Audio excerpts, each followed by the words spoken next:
তুই এখানে কেন রে? এত নাটক করলি? আবার আমার রুমে কি করস?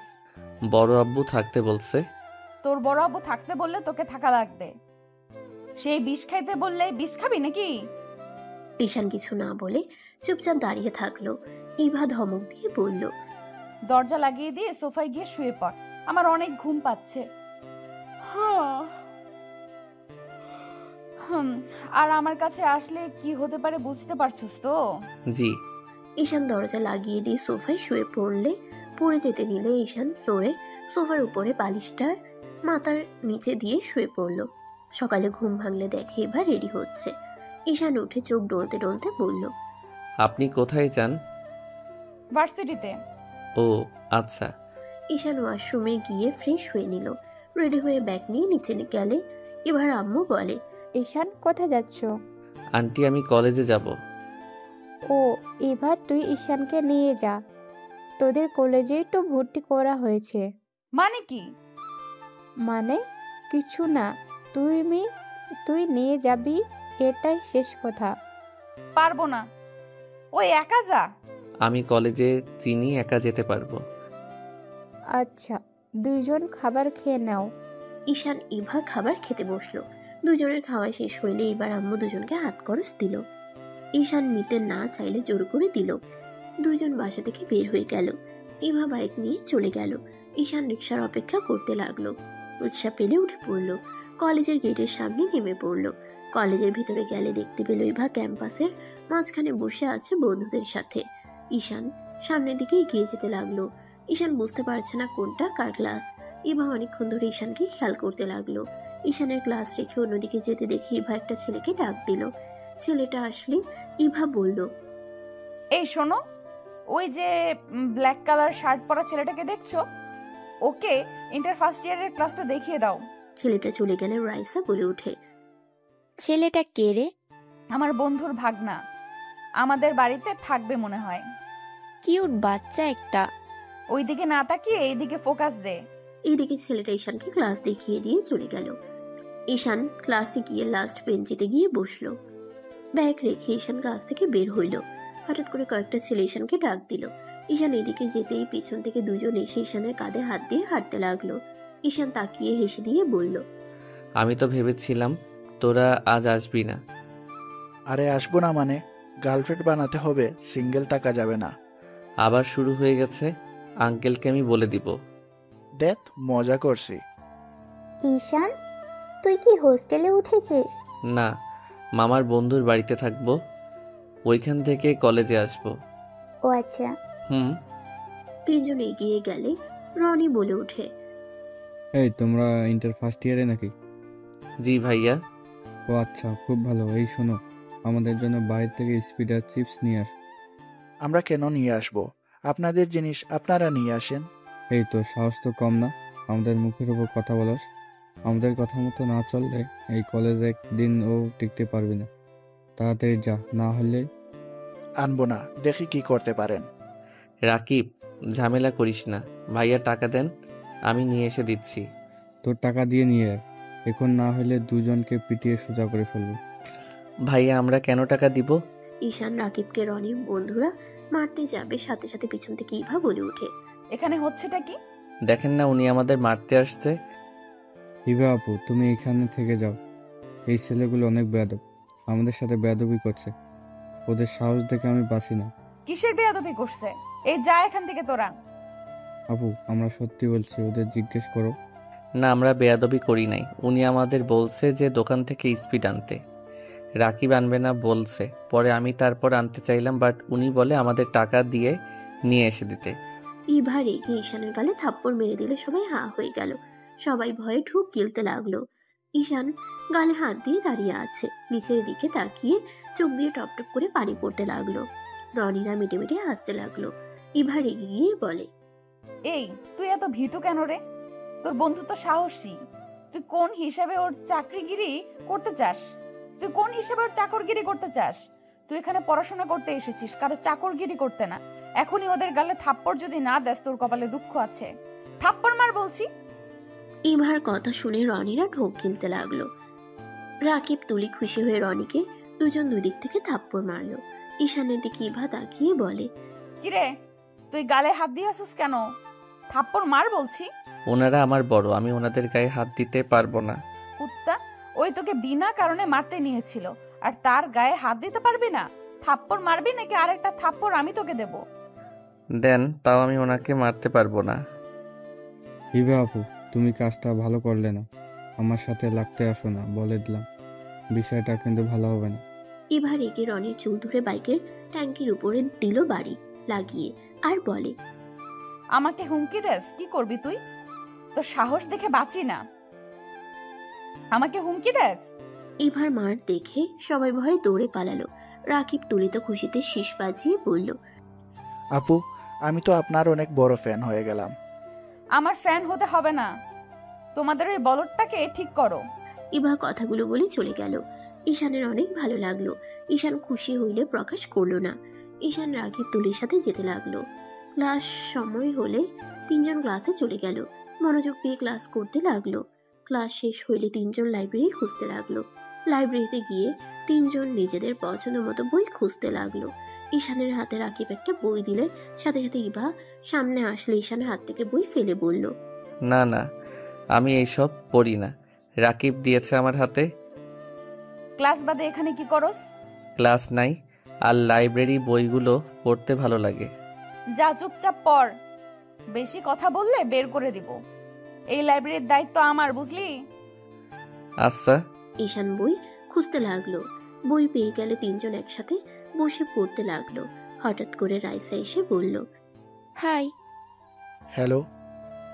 তোমাদের সাথে কি বসতে পারি? জি অবশ্যই আপু, বসুন। রাইসা ঈশানের সামনে বসলো। ঈশান ওইদিকে মনোযোগ না দিয়ে বই পড়তে লাগলো। ঈশান রাকিবকে বলল, এই রাকিব গার্লফ্রেন্ড বানানোর একটা বই পাইছি। ঈশান কথাটা বলে সামনের দিকে তাকাতেই সাথে সাথে ভেবাচেকা খেয়ে গেল। রাইসা ব্রুকুচকে বলল, গার্লফ্রেন্ড বানানোর বই পাওয়া যায় এখানে? মানে আপনি যা ভাবছেন তেমন কিছু না। তুমি নিজেই তো বললে তোমাকে তো কত কিউট বাচ্চা লাগছিল, নম্র ভদ্র। ভাবলাম এখন দেখি তুমি অন্য ছেলেদের মতো গার্লফ্রেন্ড খুঁজছো। সি ঈশান, তুই এখানে পড়তে এসেছিস আর পড়া বাদ দিয়ে গার্লফ্রেন্ড খোঁজার জন্য বই পড়ছিস? রাকিব কথাগুলো বলে মিটে মিটে হাসতে লাগলো। ঈশান তো পুরো ব্যাককল হয়ে গেল। ঈশান বলে, মিথ্যা কেন ফাঁসিয়ে দিচ্ছিস? এই বইয়ের ভিতরে নায়ক নায়িকাকে পটানোর জন্য সুন্দর সুন্দর প্ল্যান করছে। তোকে ভালোভাবে সাহায্য করতে চাইলাম, ভালো লাগলো না তাই যা, এই বই তোকে আমি দিবই না। ওই রাইসা, এখানে এত চিল্লাপাল্লা কেন? এই পিচ্চি গার্লফ্রেন্ড বানানোর জন্য বই পড়ছে? কি? ঈশান ভয় পেয়ে ঢোক গিলতে গিলতে বলে, না না, আমি এটার জন্য বই পড়ছি না। আমার থ্রিলার গল্প ভালো লাগে, বাট এখানে যে একটু রোমান্স আছে এইটা জানতাম না। বই রাখ, বের হ তুই এখান থেকে। গার্লফ্রেন্ড বানাচ্ছি তোকে। বিড়াল, তোকে আমি পরে দেখে নিব। এই বাই, সরি মজা করছি। ওই ঈশান শোন না। ওই বাই। ঈশান রাকিবের কোনো কথা না বলে চলে যেতে লাগলো। রাকিব ঈশানের পিছন পিছন যেতে লাগলো। তুলি এখানে বসে থেকে বই পড়তে লাগলো। মনটা ভাঙে গেল। পিচ্চিটারে ভালো লাগলো, এইটাও একটা লুচ্চা এই বয়সে গার্লফ্রেন্ড খোঁজা শুরু করছে। আরে আপু, ওকে ভুল বুঝছেন। ঈশান অনেক ভালো ছেলে, নম্র ভদ্র শান্ত একটা ছেলে। রাকিব সারাদিন আমাদের মাথা নষ্ট করে দেয়, গার্লফ্রেন্ড লাগবে ওর, মেয়ে কিভাবে পটাবে সেই জন্য হাজারো বই পড়ে। আর ঈশান একটু দেখছে তাই ওকে জানানোর জন্য বলছে, আর রাকিব ওকে ফাঁসিয়ে দিয়েছে। যাক, মনটা ভাঙে নাই। তুই লুচ্চামি কম কর, বই পড়লে পড়, না হইলে ক্লাসে যা। এত চেতা যাস কেন? তাহলে চুপ থাক, বাকি সবার সমস্যা হচ্ছে। রাইসা মুখ ভেঙচি দিয়ে পড়তে লাগলো। এদিকে ঈশানের থেকে বইটা চাইতে লাগলো। ঈশান ক্লাসে চলে গেল। ম্যাম আসলে আর কিছু বলতে পারলো না। ঈশান সব ক্লাস শেষ করে ক্যান্টিনে চলে গেল। রাকিব ঈশানের কাছ থেকে বই নেওয়ার জন্য পিছনে পড়ে থাকলো। ঈশান সামোসা অর্ডার দিয়ে বসে পড়লো। তুলি বলে ওঠে, ঈশান, তোর গার্লফ্রেন্ড পাওয়া গেছে। মানে? বাম সাইডে দেখ, সিনিয়র ওই আপুটা। ঈশান বামে তাকাতেই দেখে ইভা আর রাইসা আর কয়েকটা ছেলে। ঈশান বলে, দ্যাট কি যাতা বলস? সত্যি বলছি, রাইসা আপু তোকে অনেক পছন্দ করে। মনে হয় তোর প্রেমে পড়ছে। ফালতু কথা বলিস না। তুলি আর কিছু বলল না। সামোসা আসলে ঈশান নিজের মতো করে খেতে লাগলো। খাওয়া শেষ হলে বিল দিয়ে তিনজন বের হয়ে গেল। মাঠের এক পাশে গিয়ে তিনজন বসে থেকে আড্ডা দিতে লাগলো। রাইসা আর কয়েকজন এসে বলল, এই তোমরা আমাদের জায়গায় কেন বসছো? এখানে কি নাম লেখা আছে নাকি যে কোনটা কার জায়গা? না মানে সেই রকম কিছু না, এখানে আমরা বসি আর কেউ বসে না। সবাই জানে এখানে আমাদের টিমের সদস্যরা শুধু বসে। ও আচ্ছা, সরি আপু, আমরা জানতাম না। রাকিব, চল গাছের ওই দিকে বসি। এখন ঝগড়া শুরু করিস না, উঠে। ওরা ডান সাইডে কিছুটা দূরে বসলো। ইভা কিছুক্ষণ পর এসে সবার সাথে বসলো। ইভা ঈশানকে দেখে বলল, ওই তোদের ক্লাস শুরু হয়েছে, যা এখান থেকে। ক্লাস করব না, সব ক্লাসে শুধু পরিচয় পর্ব হয়। পরিচয় হয়ে নে, যা। প্রথম দিন এসে এই অবস্থা, আর তো বাকি দিন পড়ে আছে, যা এখান থেকে।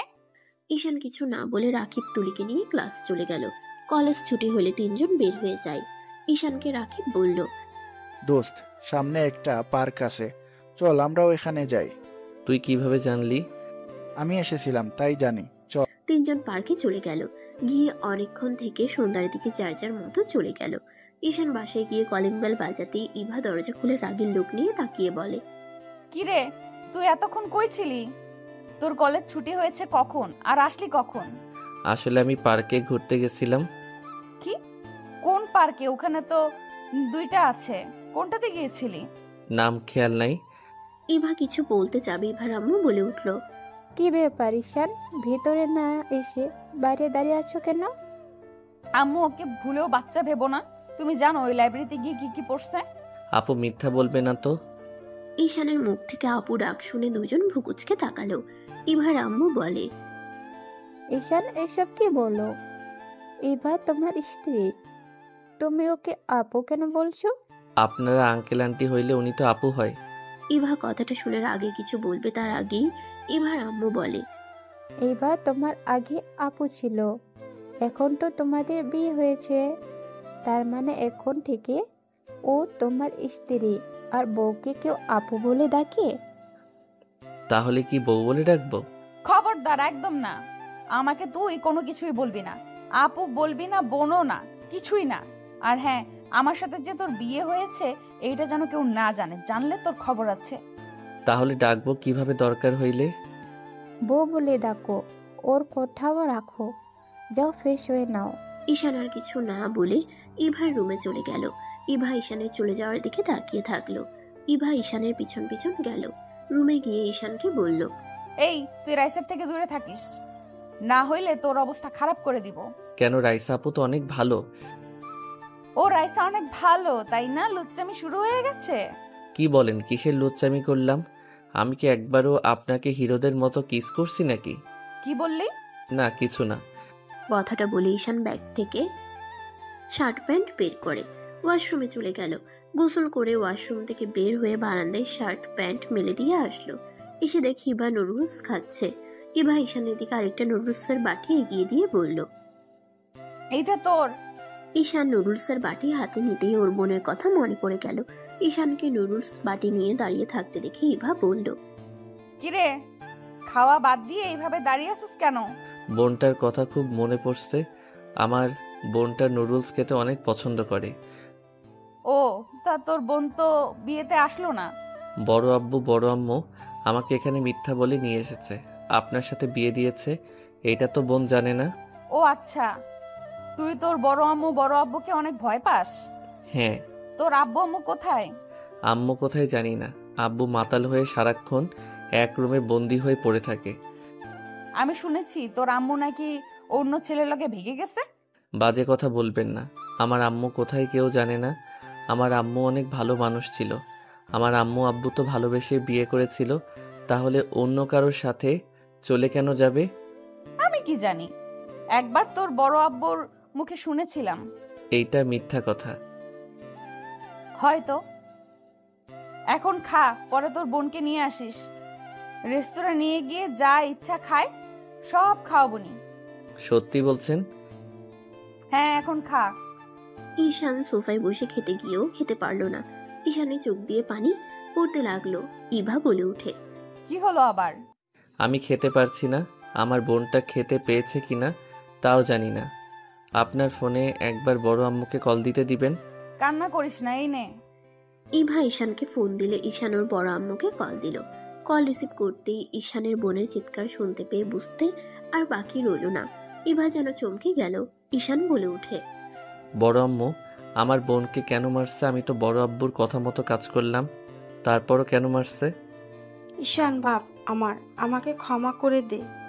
ঈশান, তুই তোর বোনকে নিয়ে কোথাও পালিয়ে যা, এখানে থাকিস না। ওরা তোদেরকে কখনোই ভালোবাসে না।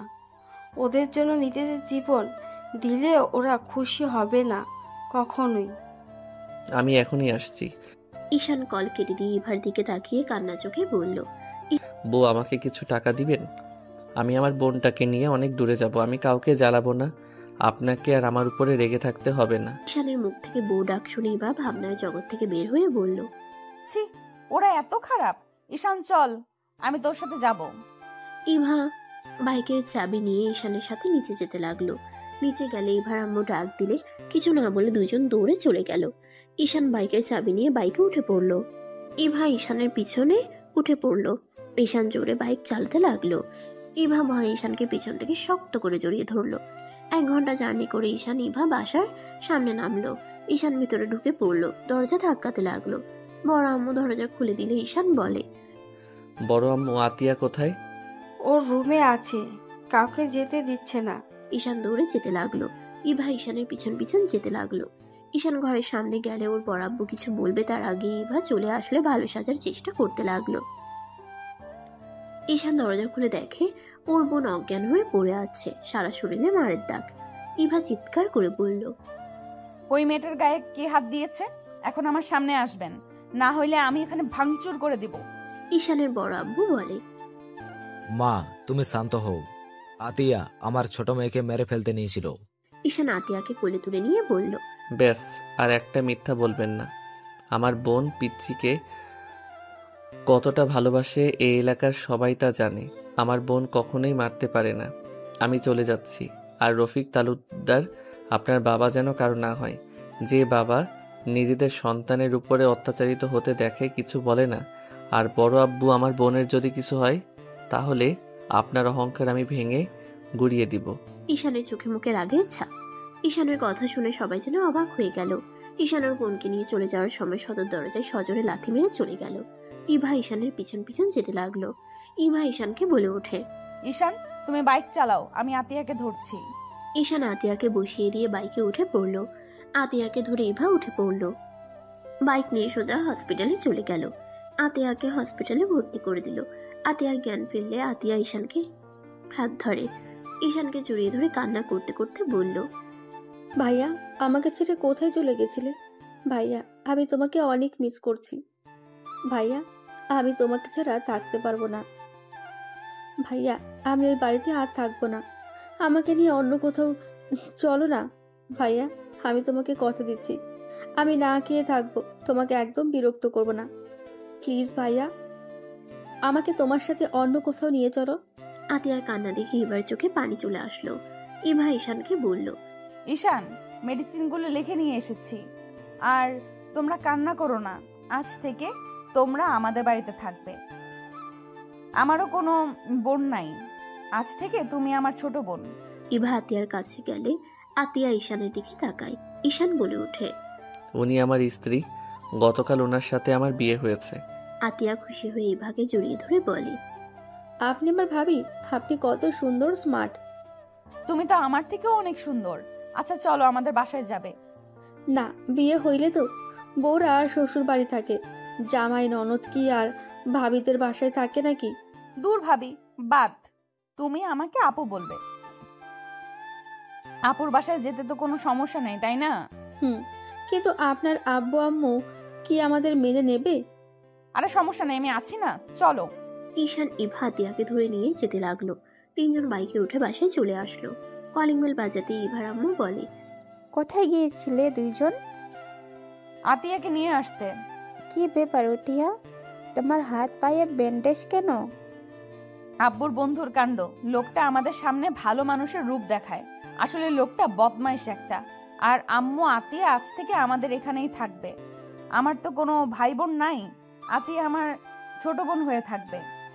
ভিতরে নিয়ে আয়। তিনজন ভিতরে গেল। আতিয়া বলে ওঠে, আন্টি, আমি সব কাজ পারি, আপনাকে আমি সব কাজে সাহায্য করব, আমাকে একটু থাকতে দেন। আতিয়ার কথা শুনে ইভার আম্মু বলে, এভাবে বলছো কেন? তুমি এখানে থাকবে, তোমাকে কোনো কাজ করতে হবে না। আর ইভা, তুই ওদেরকে এভাবে ছেড়ে দিয়ে আসলি কেন? জেলে দিয়ে আসতে পারোস নাই? আহারে, এইটুকু মেয়েকে কিভাবে মেরেছে? শুধু হাত পা ব্যান্ডেজ দেখছো, ও সারা শরীর দিয়ে লাল হয়ে গেছে মারের দাগে। ছি, মানুষ নাকি পুছু? ছি, এবার আসুক আমাদের বাড়িতে, খবর আছে। আচ্ছা, আটেয়াকে রুমে নিয়ে যা। ঈশান ইভার আম্মুকে ধন্যবাদ দিয়ে চলে গেল। ইভা আতিয়াকে একটা রুমে থাকতে দিল। ঈশান ইভার রুমে বসে আছে। ইভা রুমে ঢুকতে ঈশানের কাছে এসে বলল, এইবার তুমি খুশি? আর হ্যাঁ, তুমি এইভাবে যতদিন মানুষকে ভয় পেতে থাকবে, মানুষ তত মাথায় উঠে নাচবে। মানুষকে বেশি উপরে তুলতে হয় না, যে যেমন তার সাথে তেমন করা উচিত। ঈশান ইভাকে আর কিছু বলতে না দিয়ে ইভাকে শক্ত করে জড়িয়ে ধরলো। ইভা থমকে গেল। ঈশান কান্না করতে করতে বলল, আপনি নিজের মানুষ না হয়ে আমাদের থাকতে দিলেন, আমাদের কথা ভাবছেন, আর নিজের বাবা দেখেও চুপ থাকে। আপনাকে আমি কি বলে ধন্যবাদ দিব আমার বলার ভাষা নাই। আমি আপনাকে কথা দিচ্ছি, আমাদের জন্য আপনাদের কোনো ক্ষতি হবে এমন কোনো কিছু করব না। আমি আপনাদের সব কথা মেনে চলবো। ঈশান ছাড়ো। ঈশানের রাতের কথা মনে পড়তেই সাথে সাথে ছেড়ে দিয়ে বলল, সরি, আসলে আবেগে ধরে ফেলছি, আমার খেয়াল ছিল না। It's okay. ধন্যবাদ। আচ্ছা, ফ্রেশ হয়ে আসি। আচ্ছা, যান। ইভা ওয়াশরুমে গেলে ঈশানের জড়িয়ে ধরা মুহূর্তটা বারবার মনে পড়তে লাগলো। চোখ বন্ধ করে ঈশানের স্পর্শ অনুভব করতে লাগলো। হঠাৎ করে মাথায় হালকা থাপ্পড় দিয়ে বলে, কি ভাবস? ওই তোর অনেক ছোট, ওর সাথে তোর কিভাবে যায়? একদম ওর কথা ভাববি না। ইভা কথাগুলো ভেবে ফ্রেশ হয়ে বের হইল। ঈশান ঘাটে বসে থেকে ভাবতে লাগলো, এখানে কি থাকা ঠিক হবে? একসাথে দুইজনের দায়িত্ব অন্য কারোর উপরে দেওয়া ঠিক না। আমাকে যে কোনো একটা জব খুঁজতে হবে। ঈশান কথাগুলো ভাবতে লাগলো। ইভা ওয়াশরুম থেকে বের হয়ে বলল, যাও ফ্রেশ হয়ে আসো, আম্মু খাবার খেতে ডাকছে, আমি আতিয়াকে নিয়ে গেলাম। ইভা চলে গেল। ঈশান ফ্রেশ হতে চলে গেল। ফ্রেশ হয়ে ঈশান নিচে চলে গেল। নিচে গেলে দেখে আতিয়া এত খাবার দেখে খুশি হয়ে মজা করে খাচ্ছে। ঈশান বোনের মুখে হাসি দেখে নিজের মুখে হাসি ফুটে উঠল। এবার আম্মু ঈশানকে দেখে বলল, ঈশান, তুমি আসো, খেয়ে নাও। ঈশান গিয়ে বসলো। ঈশানের হাতের দিকে আতিয়ার চোখ গেলে বলে, ভাইয়া, তোমার হাতে কি হয়েছে? আমি তো খেয়াল করিনি। আতিয়ার কথা শুনে সবাই কিছুটা ভরকে গেল। ঈশান হাসি মুখে বলে, আর বলিস না, খেলতে গিয়ে টিনের টুকরার সাথে লেগে কেটে গেছে। ও ভাইয়া, তুমি কি সাবধানে খেলতে পারো না? এখন থেকে সাবধানে খেলবো, তুই খা। ইভা দীর্ঘ নিঃশ্বাস ছাড়ল। আতিয়ার খাওয়া শেষ হলে সবার থেকে বিদায় নিয়ে রুমে চলে গেল। ইভা বলে ওঠে, ওই যেমন করে, ওই তো খেতেও পারে না, অল্প খেয়ে চলে গেল। ছোট মানুষ, পেটে যতটুকু জায়গা ততটুকু তো খাবে। আচ্ছা, তুমি ওকে মিথ্যা কেন বললে? কোন বিষয়? এই যে আমি তোমার হাতে চাকু দিয়ে কেটে দিলাম, আর তুমি বললে অন্য কোথা। ওই যদি জানতো আপনি করছেন তাহলে আপনাকে দেখে অনেক ভয় পেত, আপনাকে ঘৃণা করতো, ওই আপনাকে ভালোবাসতে শুরু করছে, আপনাকে অনেক পছন্দ করতে শুরু করছে, সেখানে আপনার প্রতি ধারণা অন্যরকম হয়ে যেত। ও আচ্ছা। চারজন টুকটাক কথা বলে খাবার খেয়ে যার যার রুমে চলে গেল। ঈশান দরজা লাগিয়ে দিয়ে পড়তে বসলো। ইভা খাটের উপরে বসে ফেসবুকিং করতে লাগলো। পড়া শেষ হইলে দেখে ইভা ফোন চালু করে ঘুমিয়ে আছে। ঘুমিয়ে গেছে। ঈশান আস্তে আস্তে কাছে গিয়ে ফোনটা অফ করে দিল। ইভাকে ধরে আস্তে আস্তে বালিশ ঠিক করে শুয়ে দিল। ইভা ঘুমের ভিতরে ঈশানকে জড়িয়ে ধরলো। ঈশান ভয়ে কাঁপতে লাগলো। ঈশানের কাঁপাতে এবার ঘুম ভাঙলে সাথে সাথে ধাক্কা দিয়ে রাগে লোক নিয়ে বলে, আবার আমার ঘুমের সুযোগ নিতে চাইছিলি? বউ, আমার কথা শুনে খালি ভুল বুঝবেন না। আপনি ফোন চালু করে আতশোয়া হয়ে ঘুমিয়ে গেছিলেন, আমি জাস্ট আপনাকে ঠিক করে শুয়ে দিচ্ছিলাম আর ফোন অফ করলাম।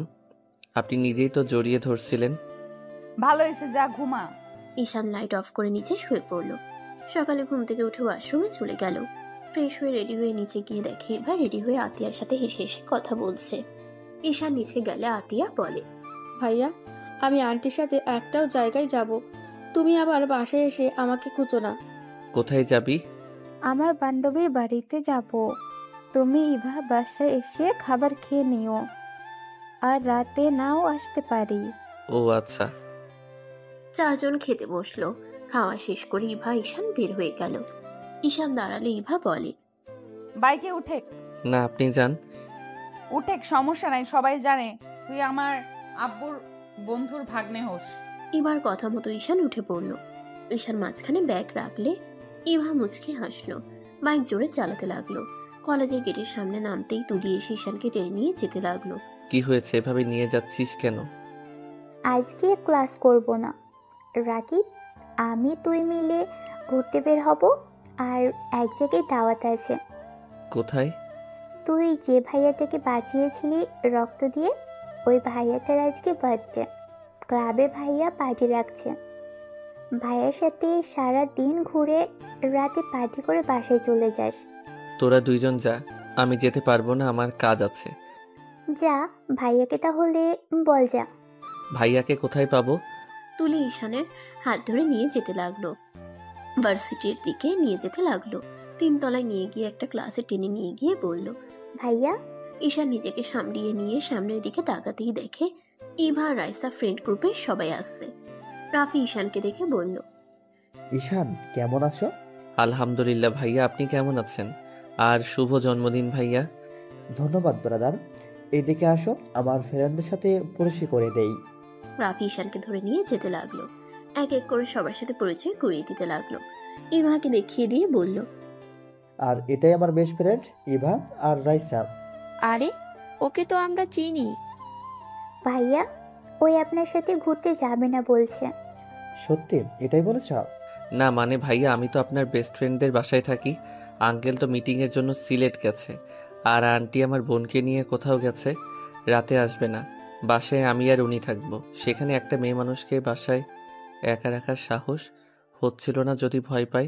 ঈশানের কথা শুনে সবাই অবাক হয়ে গেল। রাফি হেসে বলে, ওহ, এই ব্যাপার, তুমি ইভাদের বাসায় থাকো? আগে তো বলো নাই।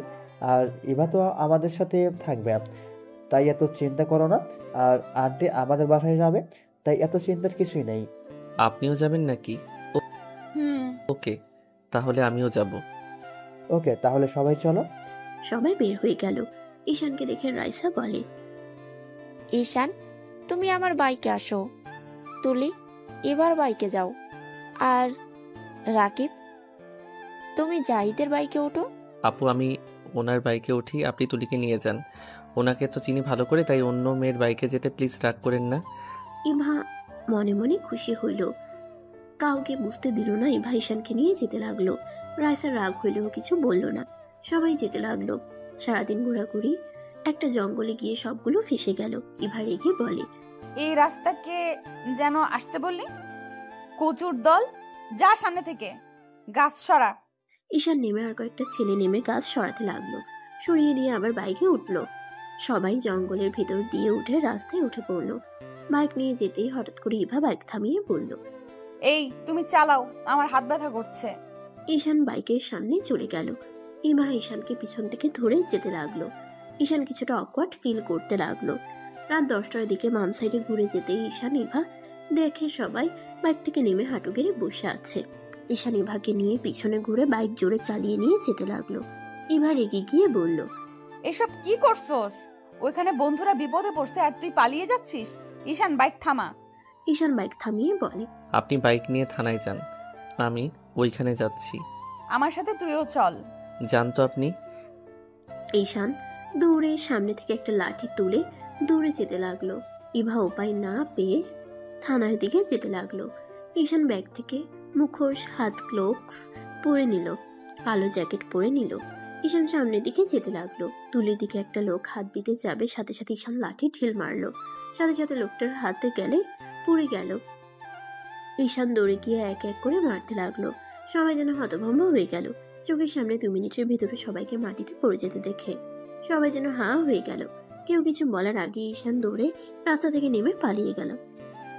আবার সবকিছু খুলে ঈশান ব্যাগ নিয়ে যেতে লাগলো। এর ভিতরে ইভা পুলিশকে নিয়ে চলে আসে। ইভা ঈশানকে বাইকে উঠতে বলে ঈশান বাইকে উঠে পড়লো। পুলিশ সবাইকে ধরে নিয়ে গেল। ইভাকে সবাই বলল, আমি তো ভেবেছিলাম তোরা দুইজন পালিয়ে গেছস। থানায় গিয়েছিলাম, পালিয়ে কেন যাব?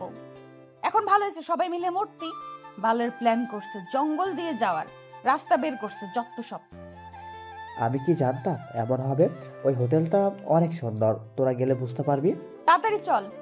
সবাই বাইকে উঠে যেতে লাগলো। সবাই ঈশানের কথা বলতে লাগলো। ইভা প্রপোজকে তাকিয়ে বলে, তোরা কি পাগল হয়েছিস নাকি? হুট করে একটা ছেলে আসলো আর সবাইকে মেরে 2 মিনিটের ভেতরে পালিয়ে গেল। এটা কখনো সম্ভব নাকি? আরে সত্যি এমন হয়েছে, আমরা সবাই দেখেছি। এটা কখনোই সম্ভব না, চোখে ভুল দেখছেন আপনারা। এইসব কথা শুনে সবাই মিলে তর্ক করতে করতে হোটেলে চলে আসলো। সবাই হোটেলে গিয়ে আসলে অবাক হয়ে যায়। ভিতরে গিয়ে সবাই মিলে ছাদে চলে গেল। রাফি বলে ওঠে, কি কেমন? ওয়াও, আসলে অনেক সুন্দর তো। দিনের বেলা আসলে আরো ভালো হইতো। পার্টিটা এনজয় কর, এখানে দাঁড়িয়ে থাকিস না। ইভা চলে গেল।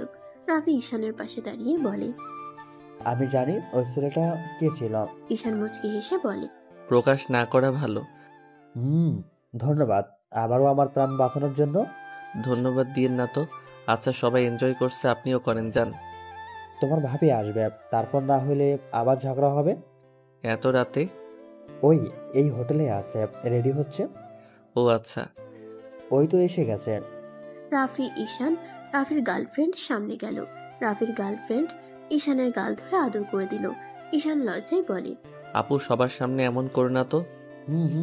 উনি এখন কলেজে পড়ে, বড় হয়ে গেছে। ঈশানের গাল ধরে বলে, তুই আমার ছোট ভাই, ছোট থাকবি, কখনোই বড় হবি না। ঈশান হেসে বলে, ওকে আফা, যান। ইভা ঈশানকে রাফির গার্লফ্রেন্ডের সাথে এত খুশি দেখে রাগ হতে লাগলো। রাফির গার্লফ্রেন্ড সবার সাথে কুশল বিনিময় করে। 12টা বাজতেই সবাই কেক কাটার জন্য দাঁড়িয়ে গেল। কেক কাটা শেষ হলে সবাই একে অপরকে লাগিয়ে দিতে লাগলো। ঈশানের মুখে রাফির গার্লফ্রেন্ড একদম ছড়িয়ে দিল। ঈশানও রাফির গার্লফ্রেন্ডের সারা মুখে দিয়ে দিল। ইভা রাগে সরে জ্বলতে লাগলো। ইভা রাফির কাছে গিয়ে বলে, এই শালা, তোর গার্লফ্রেন্ড অন্য ছেলের সাথে এইভাবে মজা করছে, তোর রাগ হচ্ছে না? না, রাগ কেন হবে? শালা, তুই কি মানুষ নাকি? অন্য কিছু, নিজের গার্লফ্রেন্ডকে অন্য কারোর সাথে এত ঘনিষ্ঠ দেখলে যে কারোর রাগ হবে। দেখ, উল্টাপাল্টা ভাবা বন্ধ কর। আমার গার্লফ্রেন্ডকে আমি চিনি, আর ঈশাকেও ভালো করে চিনি। ইমা মুখ ভেঙচি দিয়ে চলে গেল। ঈশান আর রাফির গার্লফ্রেন্ড রাফির কাছে এসে রাফিকে ভূত বানিয়ে দিয়ে দুজনে হাসতে লাগলো। রাইসা এসে ঈশানকে দিতে যাবে, ঈশান হাত ধরে ফেলে। রাইসার মুখে দিয়ে দৌড় মারলো। রাইসা হেসে দিল। সবাই মজা করতে লাগলো। ঈশানকে সবাই ধরতে গেলে ঈশান ইভার পিছনে দাঁড়িয়ে গেল। সবার কেকগুলো ইভার মুখে লাগলো। ইভা রেগে গিয়ে ঈশানের মাথা ধরে মুখে সব কেক ঈশানের গালে ভরিয়ে দিতে লাগলো। সবাই হা হয়ে গেল। সবাই মজা করে। খাবার খেয়ে ফ্রেশ হয়ে সবাই রুমে চলে গেল। ঈশান, রাকিব, তুলি এক রুমে চলে গেল। অন্যদিকে ইভা ও ঈশানদের রুমে এসে শুয়ে পড়ল। ছেলেরা সোফায় যাও, আর আমরা দুইজন এখানে ঘুমাবো। দেখ, আপনারা তাকেন, আমি যাচ্ছি। কথাটা বলে দুইজন বের হয়ে গেল। ঈশান, রাকিব রাফিদের সাথে ঘুমাতে চলে গেল। সকালে ঘুম ভাঙলে সবাই নাস্তা করে বের হয়ে গেল। এখান থেকে যেতে লাগলো। রাফির ফোনে কল আসলে রাফি কল রিসিভ করে কথা বলে। ঈশান ইভাকে বলল, ঈশান, ইভা তোমাদের আমাদের বাসায় যেতে বলছে, আন্টি আমাদের বাসায় আছে। তিনজন বাইক সোজা রাফিদের বাসার দিকে যেতে লাগলো। তিনজন বাইক নিয়ে সোজা রাফিদের বাসার দিকে যেতে লাগলো। রাফিদের বাসায় যেতে যেতে 12টা বেজে গেল। রাফিদের বাসায় ঢুকতে ঈশান চারিদিকে দেখতে লাগলো। তিনজন সদর দরজা নক করলে দরজা খুলে গেল। তিনজন ভিতরে ঢুকতেই দেখতে পায় অনেকজন বসে আছে। ইভার আম্মু আতিয়া বসে আছে। একজন মহিলা আতিয়াকে খাওয়াই দিচ্ছে। ঈশান, ইভা, রাফি এগিয়ে গেলে ঈশান সালাম দিল। মহিলাটা পিছনে তাকাতেই ঈশান চমকে গেল। সবাই ঈশানের সালামের উত্তর দিল। সাগর চৌধুরী বলে ওঠে, আরে ঈশান, তুমি এখানে? ঈশানকে আপনি চিনেন নাকি দুলা ভাই? আসসালামু আলাইকুম আঙ্কেল, কেমন আছেন? অনেকদিন পর দেখা হইল। ভাইয়া, তুমি আব্বুকে চেনো? এই ফাজিল, কি বলিস? আতিয়ার সাথে সাথে মুখ চেপে ধরল। ঈশান রাহেলা বেগমের দিকে কিছুক্ষণ তাকিয়ে থেকে বলল, ফুপি কেমন আছেন? রাফির ফুপি ঈশানের কাছে এসে জড়িয়ে ধরে বলল, ভালো আছি, তুমি কেমন আছো? তোমার তো খোঁজ খবরই নাই। পড়াশোনার অনেক চাপ ছিল। এসএসসি রেজাল্ট কি? আলহামদুলিল্লাহ, আপনাদের দোয়া প্রথম হয়েছি, গোল্ডেন A+। মাশাআল্লাহ, বসো। সাগর, তোমরা ওকে কিভাবে চেনো? আরে এটাই তো সেই ছেলে যে রাফিকে বাঁচিয়েছিল রক্ত দিয়ে। সাগর চৌধুরীর কথা শুনে সবাই ঈশানের দিকে তাকিয়ে বলে, তোমার অনেক কথা শুনেছি, কখনো দেখা হয়নি। তুমি বাচ্চা একটা ছেলে হয়ে আমার কলিজাটাকে বাঁচিয়েছিলে, নিজের কথা না ভেবে। মানুষ হয়ে যদি মানুষকে সাহায্য করতে না পারি তাহলে কেমন মানুষ হইলাম? আর আমি একজন এতিম, আমি মরলে কারো কিছু যাবে আসবে না। বাট রাফি ভাইয়া আপনাদের চোখের মণি, আর আমি এতগুলো মানুষের চোখের মণিকে কিভাবে মরতে দিতে পারি? ঈশানের কথা শুনে সবাই ইমপ্রেস হয়ে গেল। ইভা যেন এই ঈশানকে চিনতে পারছে না। ইভা মনে মনে ভাবতে লাগলো, অতটুকু ছেলে না, চিন্তাধারা কত সুন্দর। ঈশান, ইভা, বসো। ঈশান বলে ওঠে, আন্টি বাসায় কখন যাবেন? বাসায় যেতে পারবে না, এখানেই থাকতে হবে। আন্টি দয়া করে আমার বোনকে এত ভালোবাসা দিবেন না। আমি চাই না আপনার ভালোবাসা পেয়ে আপনার থেকে আদর স্নেহ আশা আমার বোন করুক। ভাইয়া, তুমি কোনাকে চিনতে পারছো না? মাঝে মাঝে চেনা মানুষকে অচেনাভাবে এড়িয়ে যাওয়া ভালো। আর আতিয়া? ভাইয়া, উনি তো আমাদের। চুপ, একদম ভুলভাল কিছু নিজের মনে গেঁথে নিস না। আমরা এতিম, এটাই আসল পরিচয় আমাদের। কি বলো এসব? কিছু না আন্টি, আমি আতিয়া চলে গেলাম, আপনারা তাহলে থাকেন। আমাদের বাড়িতে এই প্রথম আসলে এভাবে চলে যেতে পারবে না। ঈশান, চলে যেতে পারবে না? চলো আমার সাথে। দুঃখিত ভাইয়া, অসম্ভব এখানে থাকা। এই আতিয়া ওঠেক। আমি যাব না। আমার মাথা গরম হয়ে যাবে, ওঠেক তাড়াতাড়ি, না হইলে কিন্তু তোকে দুইটা জিনিসের ভিতর একটা বেছে নিতে হবে। ভাইয়া, তুমি এমন কেন করছো? আমি এখান থেকে যাব না। রাহেলা বেগমকে জড়িয়ে ধরে বলল, আমি আম্মুকে ছেড়ে কোথাও যাব না। আতিয়ার কথা শুনে ইভা রাফি হা হয়ে গেল। ঈশান রেগে বলল, আতিয়া, মেজাজ কিন্তু বিগড়ে যাচ্ছে। থাপ্পড় খাওয়ার আগে আমার সাথে চলো। উনি আমাদের কেউ না, আমাদের মা তো মেরে গেছে। অ্যানি আমার কোথা থেকে আসলো? না, আম্মু বেঁচে আছে। বড় আব্বু আমাদের মিথ্যা বলেছে। মিথ্যা বলে ভালোই বলছিল। তুই আমার সাথে যদি এখন না যাস তাহলে আমাকে সারা জীবনের মতো হারাবি। ঈশান, এমন কেন করছো? দেখো ঈশান, আমি জানি আমার উপর রাগ হওয়া স্বাভাবিক, বাট তুমি আমার পুরো কথা শুনলে বুঝতে পারবে। আমার কিছু শোনার নাই, বোঝার তো দূরের কথা। আপনাকে আমি সম্মান করতাম, বাট এখন আপনাকে আমি ঘৃণা করি। বউ, আপনি ঠিক বলছিলেন, আজ তার প্রমাণ আমি পেলাম। ঈশান, আমি জানতাম না রাহেলা আন্টি তোমার আম্মু। আন্টি অনেক ভালো মানুষ। এত কিছু শুনে লাভ নাই। আতিয়া, তাহলে তুই আসবি না? ওকে, ভালো থাক তুই তোর আম্মুকে নিয়ে, আমাকে আর কোনো দিন পাবি না। ঈশান কথাটা বলে চলে যেতে লাগলো। রাফি আটকাতে গেলে ঈশান বলে, ভাইয়া ছাড়েন। যেতে পারবে না, তুমি তো আমার ছোট ভাই হও, এখন থেকে যেতে পারবে না। ভাইয়া প্লিজ ছাড়েন, আমার মাথাটা গরম হয়ে যাচ্ছে। কেন মাথা গরম হচ্ছে? তোমার একবার ছোট আম্মুর কথা শোনা উচিত, উনি কি বলে সেটাই শোনো। শোনার কোনো দরকার নাই, ছোট থেকে অত্যাচারিত হয়ে এত বড় হইলাম। প্রতিনিয়ত ছোট বোনকে কষ্ট পেতে দেখতে দেখতে যখন বাড়ি ছেড়ে আসলাম তখন ওনার সাহায্য আমার লাগবে নাকি? একবার যখন বের হয়ে এসেছি তখন আমার বোনকে নিয়ে ভালো থাকতেই পড়ব। আর এমন মা উনি আজ পর্যন্ত কোনো দিন আমাদের খোঁজ খবর নেয় নাই, আমরা বেঁচে আছি কিনা মরে গেছি। জেলে থাকা মানুষ কিভাবে তার সন্তানদের খোঁজ খবর নিবে বলতে পারো? মানে জানতে হইলে আমার কথা তোমাকে শুনতে হবে। 10 বছর আমি নিজের সন্তানদের খুনের জন্য জেলে ছিলাম। কি বলছেন? ঠিক বলছি। তোমার বাবা, তোমার বড় আব্বু আমাকে মিথ্যাভাবে ফাঁসিয়ে আমাকে জেলে দিয়েছিল। তোমাদের গুম করে প্রমাণ করে দেয় আমি তোমাদের খুন করেছি, আর সাগরের সাথে পালিয়ে যাওয়ার জন্য এমন করছি। হ্যাঁ, তোমার আম্মু ঠিক বলছে। 7 বছর আগে তোমার আম্মু জেল থেকে বের করি। আমি এইসব কিছু জানতাম না। 7 বছর পর যখন আমি দেশে আসি তখন আমি ইভার আম্মুর থেকে সব শুনে পরে প্ল্যান করে ওকে জেল থেকে বের করে দেশের বাইরে নিয়ে চলে গিয়েছিলাম। আব্বু আর আপনি তো ভালোবেসে বিয়ে করছিলেন, তাহলে আব্বু আপনার সাথে এমন কেন করলো? আমি তোমার কাজের লোকের মেয়ে ছিলাম। ভালোবেসে বিয়ে করলেও তোমার আব্বু আমাকে সত্যি করে ভালোবাসতো না। তোমার দাদা যখন আমার নামে সবকিছু লিখে দেয় তখনই সবার আসল রূপ দেখা যায়। আমার থেকে সবকিছু লিখে নেওয়ার জন্য আমার উপরে অত্যাচার করতো, কিন্তু আমি তোমাদের ভবিষ্যতের কথা ভেবে দিতে রাজি ছিলাম না, কারণ ওরা দুই ভাই ছিল নেশাখোর, টাকা উড়ানোর ওদের কাজ। আমার সাথে যখন পেরে ওঠে না তখন আমার সামনে তোমাদের দুইজনকে ছাদ থেকে ফেলে দেয় বস্তাতে ভরে। আমি যেন এক চিৎকার দিয়ে অজ্ঞান হয়ে যাই। তারপর কি হয় আমি জানি না। জ্ঞান ফেরার কিছুক্ষণ পর পুলিশ এসে আমাকে ধরে নিয়ে যায়। রাহেলা বেগমের কথা শুনে ঈশানের মাথায় কিছু আসছে না। ঈশান বলে, আমাদের যদি মেরে ফেলে তাহলে আমরা এখানে কি করছি? এটাই আমিও নিজেও জানি না। এবার আম্মু গতকাল আতিয়াকে যখন নিয়ে আসে তখন আমি জানতে পারি তোমরা বেঁচে আছো। একটা মানুষ সম্পদের জন্য কতটা জঘন্য হতে পারে, ছি, ভাবতেই ঘৃণা হচ্ছে। আর আব্বুও কিনা রাগের মাথায় যেন রক্ত উঠে যাচ্ছে। ঈশানের কাছে রাহেলা বেগম এসে জড়িয়ে ধরে বলল, ঈশান, আমি জানি তোমার অনেক রাগ হচ্ছে, রাগ করো না।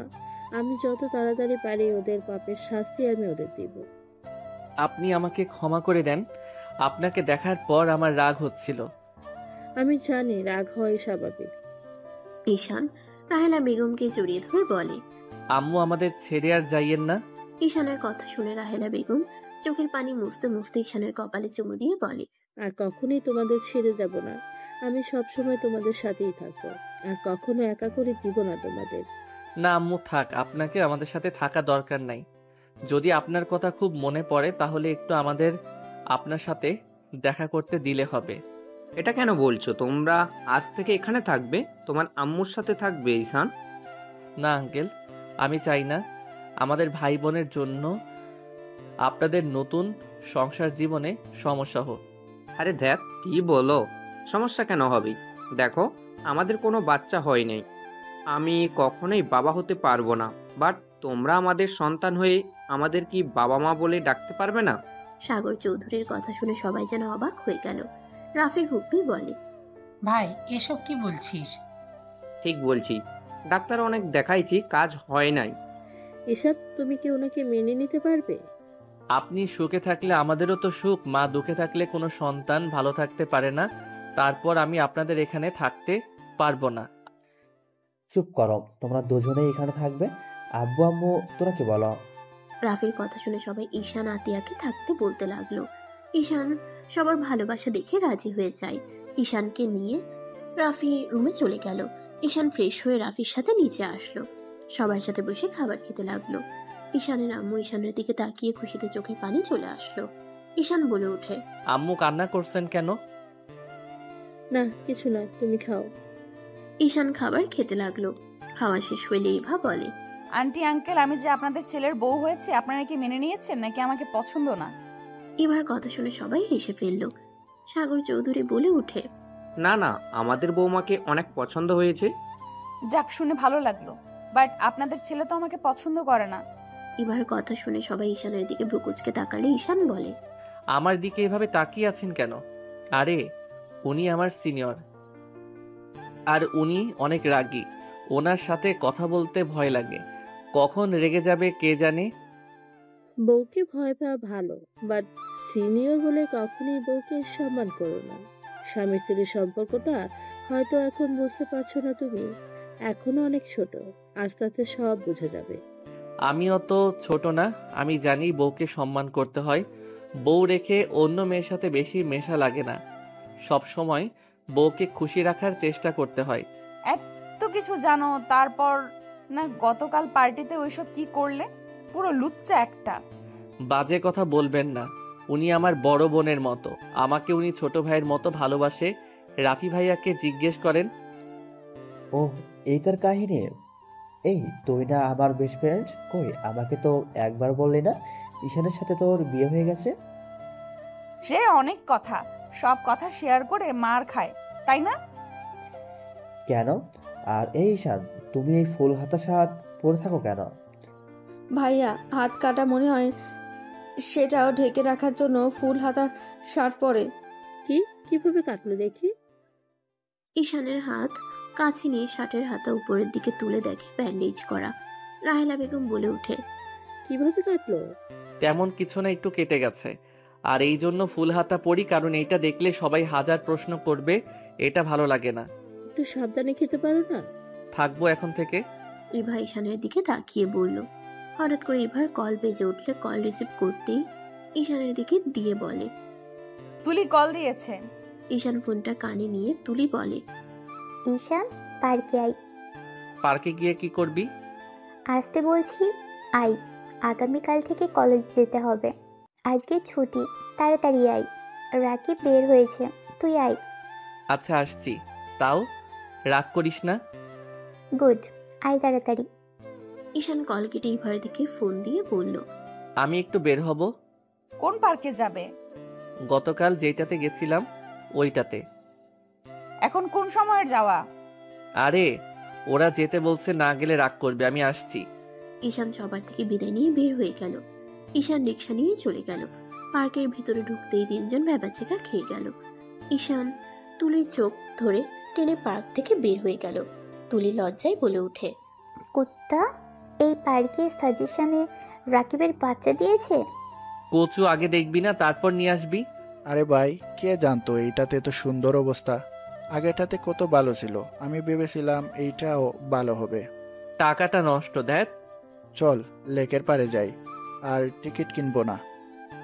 তিনজন লেকের পাড়ে চলে গেল। তিনজন বসে থেকে আড্ডা দিতে লাগলো। সন্ধ্যার দিকে তিনজন যার যার মতো চলে গেল। ঈশান রাফিদের বাসায় চলে গেল। বাসার ভিতরেই ঢুকতে দেখে সবাই মজা করছে। ঈশান এগিয়ে গিয়ে বলল, আমাকে রেখে কি নিয়ে তো হাসাহাসি হচ্ছে? তোমার বউ আমার 12টা বাজিয়ে দিয়েছে, সবাইকে তোমার আপুর ব্যাপারে বলে দিয়েছে। এখন সবাই ছবি দেখার জন্য উঠে পড়ে লেগেছে। এইটা তো ভালো, আঙ্কেল আন্টি আপু অনেক ভালো। ভাইয়াকে বিয়ে করিয়ে দেন। আমি ইন্টারে উঠে বিয়ে করলাম, আর ভাইয়া তো আমার থেকে বড় আছে। এভাবে রিলেশন কন্টিনিউ করার থেকে বিয়ে করা ভালো। ঠিক বলছো, কিন্তু এই ফাজিল তো ছবি দেখাচ্ছে না। ছবি দেখা লাগবে না আঙ্কেল, সরি মানে আব্বু, আপনি ফুপি তো ওনাকে চেনেন। ঈশানের মুখে আব্বু আম্মু ডাক শুনে রাহেলা বেগম সাগর চৌধুরীর মুখে হাসি ফুটে উঠল। সাগর চৌধুরী রাফির ফুপ্পি বলে, তাই কি সেই? রাফি ভাইয়া যে বাসায় ভাড়া থাকতো, ওই বাসায় যে তৃতীয় তালায় যে রূপা নামে একটা মেয়ে থাকতো, ওইটাই সেই। কথা শুনে সবাই হা হয়ে গেল। রাফির দিকে তাকাতেই রাফি লজ্জায় মাথা নিচু করে ফেলল। আচ্ছা বাবা, ওটা ফ্রেন্ড ছিল তাই না? না মানে, আরে ফাজিলের ফাজিল, আমাদের কিভাবে বোকা বানাইলো। ভাই ভাবি, আপনাদের বৌমাকে আমরা চিনি। লতিফ খানের একমাত্র নাতনি, মেয়েটা নম্র ভদ্র। ওনারা তো আমাদের থেকে বড় লোক, ওনারা কি রাফির সাথে বিয়ে দিতে রাজি হবে? ধুর আম্মু, কি যে বলো না। আন্টি তো রাজি, আর আঙ্কেলকে আমি পটিয়ে ফেলবো, এইটা নিয়ে প্যারা নাই। আর আপু যা বলে ওনার ফ্যামিলি তাই মেনে নেয়। তাহলে আর কি, বিয়ের প্রস্তাব নিয়ে যাব কি বড় ভাইয়া? সবাই কথা বলতে লাগলো। রাফি লজ্জায় চলে গেল। 9টার দিকে সবাই খাবার খেতে বসলো। খাবার খেয়ে ঈশান, ইভার আম্মু, ইভা সবার থেকে বিদায় নিয়ে চলে গেল। ঈশান বাইক চালাতে লাগলো। ইভা তারপর ইভার আম্মু বসে আছে। তিনজন বাসে চলে গেল। ঈশান ইভা নিজেদের রুমে চলে গেল। ঈশান শার্ট প্যান্ট নিয়ে গোসল করতে চলে গেল। গোসল করে সোফায় বসতেই ইভা বলে, আজকে খাটে ঘুমাও, নিচে ঘুমাতে হবে না। আর কোনো রিস্ক নিব না। আবার কখন দেখা যাবে একটু হাত পা উঠে গেলে, সকালে উঠে দেখবো আমার হাত পা নিচে কাটা অবস্থায় পড়ে আছে। ঢং ভালোভাবে বললাম, ভালো লাগলো না? যা, তোর নিচে ঘুমানো উচিত, যা ভাগ। ঈশান ইভার দিকে ভ্রু কুঁচকে তাকিয়ে বলে, আমি কখন আপনার কাছে গেলাম যে যা ভাগ বলেন? সাহস থাকলে তো আসবি, ভীতু কোথাকার, যা এখান থেকে। ঈশান উঠে বলে, আমি ভীতু, কাছে গেলে বাবুর আম্মুর বানিয়ে দিব একেবারে। ঈশান কথাটা বলে সাথে সাথে মুখ চেপে ধরলো। ইভা বেচাকা খেয়ে গেল, লজ্জা পেয়ে গেল। নিজেকে স্বাভাবিক করে রাগী লোক নিয়ে বলে, এসব কি ধরনের কথা? তুই কি এসব রোমান্টিক উপন্যাস থেকে শিখছিস নাকি, নাকি ওই ফালতু পার্কে গিয়েছিলি? ঈশান ঢোক গিলে বলে, না মানে ভুলে বলে ফেলেছি, সরি, আমার ঘুম পাচ্ছে, গুড নাইট। ঈশান কথাটা বলে বালিশ নিয়ে নিচে শুয়ে পড়লো। ইমা মুচকি মুচকি হাসতে লাগলো। লাইট অফ করে খাটে শুয়ে থেকে ঈশানের কথাগুলো ভাবতেই লজ্জায় লাল হয়ে যেতে লাগলো। ভাবতে ভাবতে ঘুমিয়ে গেল। সকালে ঘুম ভাঙলে ঈশানকে নিচে ঘুমাতে দেখে মুগ্ধ নয়নে দেখতে লাগলো। ঈশানের ঠোঁটের দিকে চোখ গেলে ইভা নিচে নেমে ঈশানের কাছে যাবে, সাথে সাথে ঈশানের ঘুম ভেঙে গেল।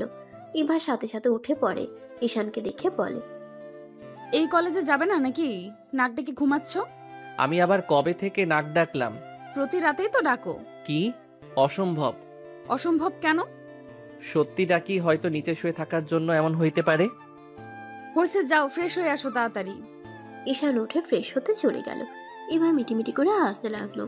ঈশান ফ্রেশ হয়ে বের হইলে দেখে ইভা খাটের উপরে শার্ট আর প্যান্ট রেখেছে। ঈশান কিছু বলার আগে ইভা ওয়াশরুমে চলে গেল। ঈশান শার্ট প্যান্ট পরে নিল। ঈশান কলার ঠিক করতে লাগলো। ইভা বের হয়ে ঈশানের শার্টের বোতাম খোলা দেখে অবাক হয়ে গেল। ইভা বলে ওঠে, তুমি কি প্রতিদিন জিম করো নাকি? ঈশান ইভার কথা শুনে সাথে সাথে শার্টের বোতাম লাগাতে লাগলো।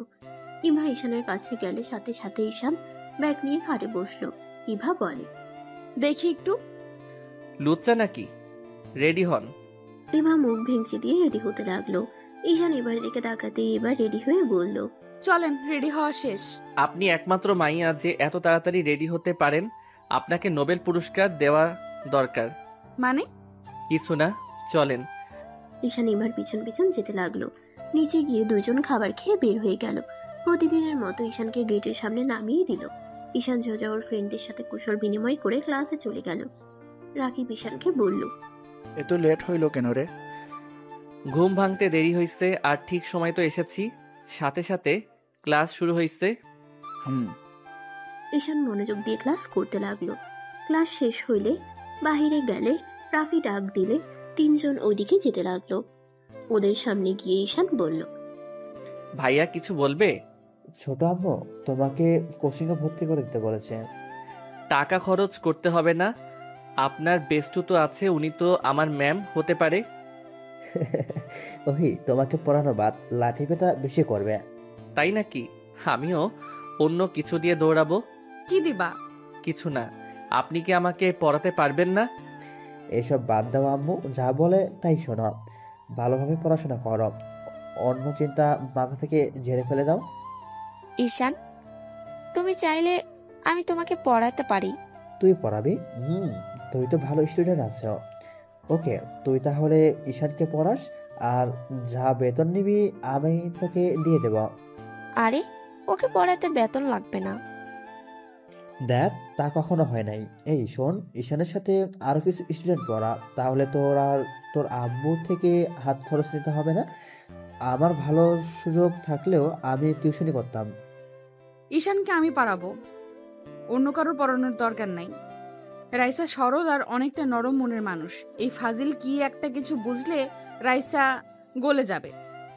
পড়া তো হবেই না, উল্টো পড়াচোর হবে। আমি কঠোর হব, এত মাথা ঘামাস না। রাইসা পড়াক, তুই আমার ভাইকে মেরে হাড্ডি ভেঙে দিবি। এই, তুই কার কাছে পড়বি বল? দেখ, আমি কারো কাছে পড়বো না। রাকিব, রাকিব চল এখান থেকে, এখানে থাকলে ঝামেলা হবে। ঈশান কথাটা বলে রাকিব তুলিকে নিয়ে দৌড় দিল। তিনজন সোজা ক্লাসে চলে গেল। ক্লাস করতে লাগলো। হঠাৎ করে নিচের দিকে চোখ যেতেই ঈশান অবাক হয়ে যায়। ঈশান রাকিবকে বলে, রাকিব, নিচে কি হয়েছে রে? ওদিকে এত মানুষ কেন দৌড়ে যাচ্ছে? কি জানে, ক্লাস শেষ হোক না, চল দেখে আসি কি হয়েছে। ঈশান রাকিব তুলি ম্যামকে কিছু না বলে পিছনের দরজা দিয়ে বের হয়ে আসলো। দৌড়ে ওদের সাথে যেতে লাগলো। ঈশান একজনকে হেসে বলল, ভাইয়া, ওইদিকে দৌড়ে যাচ্ছেন কেন? হঠাৎ করে রাফির কণ্ঠের ডাক শুনে ঈশান চমকে গেল। তিনজন দৌড়ে যেতে লাগলো। পুরনো ক্লাসের ওইদিকে সবাইকে ভিড় ঠেলে তিনজন সামনের দিকে তাকাতেই থমকে গেল। দেখে রনির অনেকগুলো গুন্ডা দিয়ে রাফির ফ্রেন্ডদের মারছে। ওইদিকে তাকাতে ঈশানের মাথায় যেন রক্ত উঠে গেল। ঈশান চিৎকার করে বলল, রনি আমার ওনার দিকে, যদি তুই আর একটু এগিয়ে যাস না, রনি নিজের ভালো চাইলে এখন থেকে সবাইকে নিয়ে যা। ঈশানের কথা শুনে সবাই হাসতে লাগলো। রনি হেসে বলে, কি করবি রে তুই আমার? ওই ওই রাকিব আর তুলিকেও ধর, ভাইয়া ওরা আমাদের সাথে বেয়াদবি করছে। রনির লোক তুলির দিকে হাত বাড়াতে ঈশান হাত ধরে একটা মোচড় দিয়ে ভেঙে মাটিতে ফেলে এক শট দিয়ে অজ্ঞান করে দিল। সবাই চমকে উঠল। ঈশান বলে, দেখি তোদের কত বড় বুকের পাটা হয়েছে যে আমার স্ত্রী আমার ভাই বোনদের গায়ে হাত তুলোস। ঈশানের কথা শুনে সবাই অবাক হয়ে গেল। ঈশান এক এক করে সবাইকে চোখে নিমিশেই মেরে অজ্ঞান করে দিতে লাগলো। রাফি শুধু হাসতে লাগলো। রাফি হাসতে হাসতে বলে, রনি, তোদের হাতে এখনো পালানোর সুযোগ আছে। ইভার কাছে ক্ষমা চেয়ে পালা। আমি কি ওকে ভয় পাই নাকি? আমি ভাইয়া, তুমি বসে আছো কেন? মারো ওকে। রনির ভাই ঈশানের দিকে ঘুরে তাকাতেই রনির ভাই কাঁপতে লাগলো। দূরে এসে রনিকে থাপ্পড় মারতে মারতে বলে, স্যার, ওকে ক্ষমা করে দেন। ওই তো ছোট মানুষ, বুঝতে পারে নাই। আমি আমার ভাইকে মারছি, আপনি সবাইকে নিয়ে চলে যান। আমি এখনই সবাইকে ছেড়ে দিচ্ছি। রনির ভাইয়ের কথা শুনে সবাই হতভম্ব হয়ে তাকিয়ে আছে। ঈশান রাগের সামনে চেয়ারে কাছাড় দিয়ে ভেঙে বলল, আপনি এমন কলেজে এসে মাতবাড়ি করেন? আপনার এত বড় সাহস কিভাবে হয়? এখানে অন্যায় কাজে ভাইকে প্রশ্রয় দেন। আমি যদি আপনার একটা ব্যবস্থা না করছি, আমার নামও। ঈশানের কিছু বলার আগে পা ধরে জড়িয়ে ধরে কান্না করতে করতে বলে, স্যার, আমার ভুল হয়ে গেছে, আমাকে ক্ষমা করে দেন। আমি কাজে সাহায্য করতে চাই নাই। আমার ছোট ভাই আমাকে ব্ল্যাকমেল করে আসতে বাধ্য করেছে। আমি যদি না আসতাম তাহলে ওই আত্মহত্যা করতো। ঈশান রেগে গিয়ে বলে, আত্মহত্যা করার খুব শখ তোর, তাই না? আমি তোকে মৃত সাথ দিব। ওয়েট। ঈশান যেতে নিবে ঈশানের পা রনির ভাই শক্ত করে জড়িয়ে ধরে থাকে। রনিকে বলে, রনি, সারা জীবন হসপিটালে থাকতে না চাইলে দৌড়ে পালিয়ে যা, তাড়াতাড়ি এখান থেকে যা। আমি কোথাও যাব না। তুমি ওই পিচ্ছির বাচ্চাকে দেখে কেন ভয় পাচ্ছ? কে পিচ্ছি রে? এই আপনি পা ছাড়েন। আপনার ভাইকে আমি একটু পিচ্ছিগিরি দেখাই। রনির ভাই বলে, তুই এখান থেকে যাবি? কিসের ভাব দেখাস তুই? হ্যাঁ, তুই জানোস ওই কে? ওই যদি একবার বসকে কিছু বলে, আমার চাকরি থাকবে না, আর তোকে জেলে দিতে 1 মিনিট সময় লাগবে না। আর ওই যদি তোকে মারে, সব প্রমাণ 1 নিমেষেই শেষ হয়ে যাবে। রনির ভাইয়ের কথা শুনে সবাই যেন ঈশানের দিকে তাকিয়ে আছে। রনি ভয়ে কাঁপতে লাগলো। রনি দৌড়ে পালিয়ে গেল। রনির ভাই বলে, স্যার, আমাকে ক্ষমা করে দেন। আমি আর কোনোদিন এমন ভুল করব না। আমার চোখের সামনে থেকে যান, আর আপনার ভাই আমার নজরে সব সময় থাকবে। ঈশানের কথা শুনে ভয়ে দৌড়ে চলে গেল। রাকিব, তুলি, ইভা, রাফি বাদে সবাই যেন ভূত দেখার মতো দেখছে। ঈশান ইভার কাছে গিয়ে দড়ি খুলে দিল। ইভা ঈশানকে বলল, আমি কি চোখে ভুল দেখছি? জানি না। ব্যথা পাইছো? ঈশান ইভার ঠোঁটের রক্তগুলো মুছে দিতে লাগলো। ইভা রাগ করে বলল, যা এখান থেকে কুত্তা। তুই এতক্ষণ কই ছিলি? আর একটু হইলে সবার সামনে। ইভা কথাগুলো বলে কান্না করতে লাগলো। ঈশান ইভাকে জড়িয়ে ধরে বলল, সরি, আমি ক্লাসে ছিলাম, আর আমি থাকতে তোমার ক্ষতি কেউ করতে পারবে না। আর ওই সবাই এভাবে কি দেখেন? এখান থেকে যাবেন। ঈশানের কথা শুনে সবাই চলে যেতে লাগলো। রাইসা হতভম্ব হয়ে তাকিয়ে আছে ঈশান আর ইভার দিকে। রাফি আর সবাই কাশি দিয়ে বলল, আমি তোর বড় ভাই, রোমান্স পরে কর। ঈশান সাথে সাথে ইভাকে ছেড়ে দিয়ে বলল, সরি ভাইয়া, ভুল সময় চলে এসেছি। তোমাকে এত মারছে, আর আমাকে একবার কাউকে দিয়ে ডাক দিতে পারলে না। ঈশান, তোমার এই কলেজে পড়া উচিত না। এখান থেকে চলো। ইভা, ঈশানের হাত ছাড়ো। কোন হাত ছাড়বো? ওর বিপদ আছে, এখানে থাকা নিরাপদ না। ঈশান সাথে সাথে ইভাকে ছেড়ে দিয়ে বলল। ঈশানের হাত ধরে রাফি নিয়ে যেতে লাগলো। ইভা ঈশান রাফির পিছন পিছন যেতে লাগলো। ঈশান রাফির বাইকে উঠলো। ইভা ঈশানদের পিছন পিছন যেতে লাগলো। হঠাৎ করে পিছন থেকে ঈশানের উপরে কেউ গুলি চালিয়ে দিল। ঈশান ছিটকে রাস্তায় পড়ে গেল। ইভা জোরে একটা চিৎকার দিলে রাফি পিছনে ঘুরে তাকালো। ইভা বাইক থামিয়ে ঈশানকে ধরলো। রাফি বাইক ঘুরিয়ে ঈশানের কাছে এসে ধরলো। ইভা চিৎকার করে কান্না করতে করতে বলল, ঈশান, চোখ খুলো। ঈশান, প্লিজ চোখ খুলো। ঈশান, প্লিজ চোখ খোল। ঈশান, ওঠেক না ভাই। রাফি ইভা কান্না করতে লাগলো। ইভা বলে ওঠে, রাফি, ওকে নিয়ে হসপিটালে চলো প্লিজ। ইভা রাফি ঈশানকে কোলে তুলে বাইকের কাছে গেলে দেখে দুইটা বাইকের পাঞ্চার হয়ে গেছে চাকা। ইভা রাফি দুইজন গাড়ি থেকে সাহায্য যেতে চাইতে লাগলো। হঠাৎ করে পিছন থেকে কয়েকজন এসে রাফি ইভাকে সরিয়ে দিয়ে কালো গাড়িতে করে ঈশানকে নিয়ে চলে গেল। ঈশান ইভা দৌড়াতে লাগলো। গাড়িটা ধরতে পারলো না। ইভা দৌড়াতে গিয়ে গাড়ির সাথে ধাক্কা লেগে পড়ে গেল। 5 বছর পর। আর কতদিন এভাবে ঈশানের স্মৃতি নিয়ে বেঁচে থাকবি? তুই আমাদের একমাত্র সন্তান। আমরা এভাবে আর দেখতে পারছি না। যে মারা গেছে তার স্মৃতি কতদিন বেঁচে থাকা যায়? তোর সুন্দর একটা ভবিষ্যৎ আছে। আমি কাউকে ঈশানের জায়গা দিতে পারবো না। আমাকে কেন বারবার জোর করছো? যদি এমন করো তাহলে আমি কোথাও হারিয়ে যাব, আমাকে আর খুঁজে পাবে না। পারস তো একটাই কথা বল, খালি এটাই কথা, হারিয়ে যাবি। আমাদের কথা কি একবারও ভাববি না? এই বুড়ো বয়সে কি একটু শান্তিতে থাকতে দিবি না? আমাকে হসপিটালে যেতে হবে। ইভা কথাগুলো বলে চলে গেল। ইভা বাসা থেকে বের হয়ে গাড়িতে উঠে পড়ল। ইভা ঈশানের কথা ভাবতে লাগলো। চোখের কোণায় পানি আসলো, সাথে সাথে মুছে ফেললো। এদিকে আতিয়া রাস্তার পাশে দাঁড়িয়ে একটা ছেলের সাথে কথা বলা দেখে ইভা গাড়ি থামিয়ে কাজ নামিয়ে বলল, আতিয়া কি করছো এখানে? ওহ ভাবি, আপনার কাছে যাচ্ছিলাম। আমার ফ্রেন্ডের সাথে দেখা হলো অনেকদিন পর তো। ভাবি, এটা আম্মু আপনার জন্য পাঠিয়েছে। গাড়িতে ওঠো। ভাবি, কলেজে যেতে হবে। উঠতে বলেছি, ওঠো, আমি নামিয়ে দিচ্ছি। ইভা ছেলেটাকে বিদায় দিয়ে গাড়িতে উঠে পড়ল। ইভা আতিয়ার দিকে তাকিয়ে বলল, আতিয়া, ছেলেদের সাথে একটু কম মেশার চেষ্টা করো। ভাবি, আপনি কি আমাকে সন্দেহ করছেন নাকি? সন্দেহ না, তুমি কোথায় কি করো সব কিন্তু আমি জানি। আর তুমি আন্টির সাথে বেয়াদবি করো কেন? বেয়াদবি কি আমি ইচ্ছে করে করতে চাই? আম্মু সবকিছুতে বেশি শাসন করে। আমি তো বড় হয়েছি, তাই না? এখন কি আমি নিজের ইচ্ছে মতো চলতে পারবো না নাকি? আতিয়া, তুমি এতটাই বড় হয়ে গেছো যে এটাও বুঝতে পারলে না আন্টি কেন তোমার সাথে এমন করে। দেখো, অলরেডি তোমার ভাইয়াকে সে হারিয়ে ফেলেছে। সে চায় না তোমার কিছু হোক। তুমি তার শেষ ভরসা। তোমার কিছু হইলে সে আরো ভেঙে পড়বে। আমি জানি, কিন্তু রাগ উঠে গেলে আমি কি করব? আর আমি আমার ভাইয়ার মৃত্যুর রহস্য বের করবই। আমার ভাইয়াকে যে মারছে আমি তাকে মেরে ফেলবো। চুপ করো, এসব মাথা থেকে বের করে দিয়ে পড়াশোনায় মনোযোগ দাও। ও ভাবি, আব্বুর সাথে দেখা করতে যেতে হবে। আমি গতকাল রাতে দেখা করতে গেছিলাম। আব্বুকে কবে ছাড়ানো যাবে? আব্বুকে এভাবে দেখতে ভালো লাগে না। খুনের মামলা, আর আমরা চেষ্টা করছি খুব তাড়াতাড়ি উনি বের হয়ে আসবে। দুজন কথা বলতে বলতে ইভা আতিয়াকে কলেজের সামনে নামিয়ে দিয়ে ইভা হসপিটালে চলে গেল। হঠাৎ করে হসপিটালে কয়েকজন দৌড়ে ভিতরে ঢুকলো। একটা লোককে কাঁধে নিয়ে একজন ডাক্তার ডাক্তার বলে ডাকতে লাগলো। ইভা দৌড়ে বাহিরে আসলে দেখতে পায় একজন মানুষের অবস্থা খুব খারাপ। ইভা নার্সকে ইশারা করলে নিয়ে গেল। ইভা চলে গেল।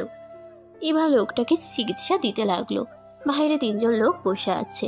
ইভা বাহিরে আসতেই একজন ইভার সামনে এসে বলল, ম্যাম, আমার ভাইয়ার কি অবস্থা? ইভা সামনের লোকটাকে দেখে চমকে গেল। ইভা লোকটাকে শক্ত করে জড়িয়ে ধরে সারা মুখে চুমু দিতে লাগলো। সবাই হতভম্ব হয়ে গেল। ঈশান, তুমি বেঁচে আছো?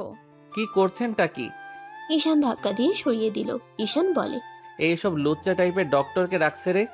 এই আমার ভাইয়ার কি অবস্থা সেইটা বলেন। ঈশান, আমাকে তুমি চিনতে পারছো না নাকি?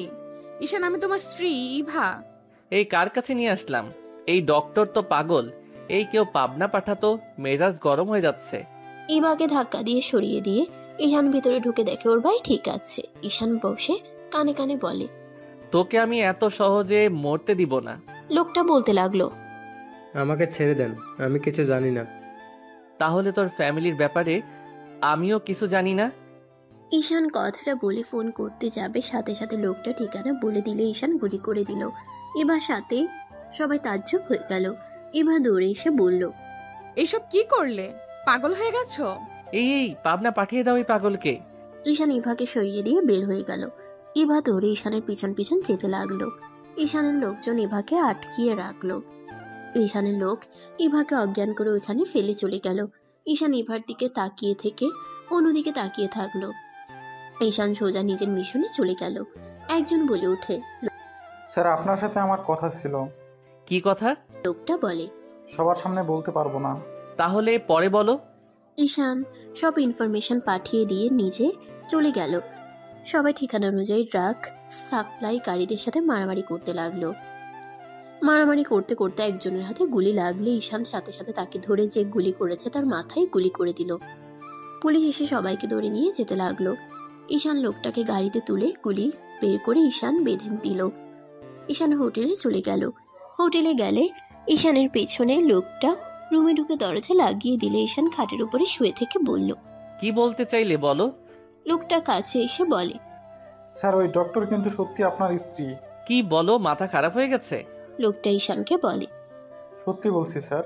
উনি আপনার স্ত্রী। আপনি তো সব ভুলে গেছেন। কলেজে আপনি ওনাকে বাঁচাতে গিয়ে সব কিছু ফাঁস হয়ে গেছিল, আর ওনার সামনে থেকে আপনাকে আমরা তুলে নিয়ে এসেছিলাম। এই দেখেন ছবিগুলো। ঈশান মুচকি হেসে বলে। দেখতে হবে না, তুমি যাও। লোকটা আর কিছু বলতে পারলো না। ঈশানের কথা মতো চলে গেল। ঈশান ঘাটে শুয়ে ফোনটা বের করে, বোতামের ভেতরে ক্যামেরাটা বের করে ল্যাপটপ থেকে এবার ফুটেজটুকু বারবার দেখতে লাগলো। ঈশানের ফোনে কল আসলে ঈশান কল রিসিভ করলো। ঈশানের বস বলল, গুড জব, তোমার কাজ তো শেষ হয়ে গেল। এখন তোমার ফ্যামিলির সাথে দেখা করার পালা। এখনো করব না, আমার মিশন শেষ হয় নাই। ঈশান বসের কথা বলা শেষ করে ওয়াশরুমে চলে গেল। ঈশান হোটেল থেকে বের হইলে ঈশানের পিছন পিছন বডিগার্ড যেতে লাগলো। ঈশানের রাগ হতে লাগলো। ঈশান গাড়ি থামিয়ে বলল, সমস্যা কি? সবাই চলে যান, যদি পিছনে দেখি গুলি মেরে দিব বলে দিলাম। ঈশানের কথা শুনে চলে গেল। ঈশান ওর হাতে এক পাশে চাকু নিয়ে কেটে ফেললো। ঈশান ওর হাতের এক পাশে চাকু দিয়ে কেটে ফেললো। তারপর হসপিটালে চলে গেল। ইভাকে খুঁজতে লাগলো। ইভার সাথে ঈশান রাহেলা বেগমকে দেখে লুকিয়ে পড়লো। ইভা রাহেলা বেগমকে বলছে, আন্টি বিশ্বাস করেন, ওইটা ঈশান ছিল। প্লিজ আমার কথা বিশ্বাস করেন। ইভা, পাগলামি করো না। তুমি ভালো করে জানো ঈশান মারা গেছে। ওর লাশ আমরা কবর দিয়েছি। তারপর কিভাবে বলতে পারো ও বেঁচে আছে? আন্টি ওই লাশটা এমন ভাবে পুড়ে গেছিল দেখে বোঝাই যাচ্ছিল না ওইটা ঈশানের লাশ নাকি অন্য কারোর। ওর শার্ট প্যান্ট টুকরো দেখে তো বোঝা যাচ্ছিল। দেখো, তুমি ভুল দেখছো। এমন পাগলামি করো না। আর তোমার আম্মু তোমার বিয়ে ঠিক করেছে, আগামীকাল তারা আসবে। অসম্ভব, আমি বিয়ে করব না, আমি বাড়ি থেকে পালিয়ে যাব। ঈশান ওদের দুজনের কথা শুনতে লাগলো। ঈশান সুযোগ বুঝে ওইখান থেকে পালিয়ে গেল। এদিকে ইভাকে রাহেলা বেগম নিয়ে চলে গেল। ইভা যেতে না চাইলে রাহেলা বেগম জোর করে নিয়ে গেল। ইভা কান্না করতে লাগলো। রাহেলা বেগম ইভাকে বুঝাতে লাগলো। ইভা বলতে লাগলো, আন্টি আমি আপনার ছেলেকে অনেক ভালোবাসি, আমি ওকে ছাড়া কাউকে বিয়ে করতে পারবো না। তুমি কেন বুঝছো না আন্টি? তুমি সবাইকে বলে দাও যে তোমার ছেলের বউ কে, কারোর সাথে বিয়ে দেবে না। ইভা, পাগলামি করিস না মা। দেখ মা, সারা জীবন একা থাকা কোনোভাবেই কোনো মেয়ের পক্ষে সম্ভব না। তোর পাশে একজন অবশ্যই দরকার যে সারা জীবন তোর পাশে থাকবে। আর তোর আব্বু আম্মু তো বয়স হয়ে যাচ্ছে, ওনারা তোর টেনশনে শান্তিতে মরতেও পারবে না। তাদের আর কতদিন কষ্ট দিবি বল? আর আমার ছেলেটা যদি বেঁচে থাকতো তাহলে তো কেউ তোরে জোর করতো না, তাই না? আন্টি ওই বেঁচে আছে, আমি নিজের চোখে ওকে দেখেছি, কিন্তু ওই আমার সামনে একজনকে মেরে ফেললো। ঈশান এমন কাজ করতেই পারে না, ওর ব্যাপারে সবাই জানে।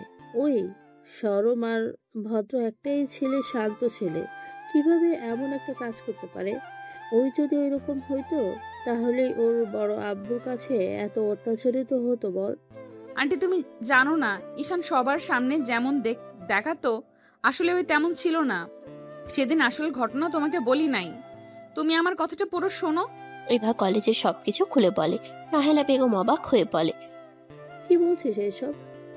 হ্যাঁ ঠিক বলছি, ঈশান নাকি এমন ক্ষমতাও আছে যেখানে নাকি ওই কাউকে খুন করলে তার প্রমাণ পাওয়া যায় না। রনির ভাই পর্যন্ত ঈশানের পা ধরে কান্নাকাটি করেছিল, রনির জীবন ভিক্ষা পর্যন্ত চাইছিল। রাফি নিশ্চয়ই কোনো কিছু জানে। আমার ছেলেটা কেন রাজনৈতিক দলের সাথে জড়িত গেছিল না তো? আমি তা জানি না, রাকিব তুলিও কোনো কিছু বলতে পারে না। ওরা সেদিন প্রথম ঈশানের এই রূপ দেখেছে, তারপর তো ঈশানকে হারিয়ে ফেললাম। একবারের জন্য বলতেও পারলাম না আমি ওকে কতটা ভালোবাসি। কথাটা বলে ইভা কান্না করতে লাগলো। রাহেলা বেগম ইভাকে সান্ত্বনা দিতে লাগলো। এদিকে ঈশান হোটেলে গিয়ে বসের সাথে কথা বলতে লাগলো। কথা বলা শেষ করে ঈশান ভাবতে লাগলো কি করবে। ভাবতে ভাবতে রাত হয়ে গেল। রাত 9টা বাজতে ঈশানের ফোনে কল আসলে ঈশান কলটা রিসিভ করে বলল, ঈশান, ব্যাপারটা অন্যদিকে চলে যাচ্ছে। আজকে বিয়ে, তুমি যেভাবে হোক চলে আসো। কি বলছো ভাইয়া, বিয়ে মানে আজকে? আঙ্কেল আন্টি জোর করে দিচ্ছে। ইভা অনেক কান্না করতেছে। বর কি এসেছে নাকি না?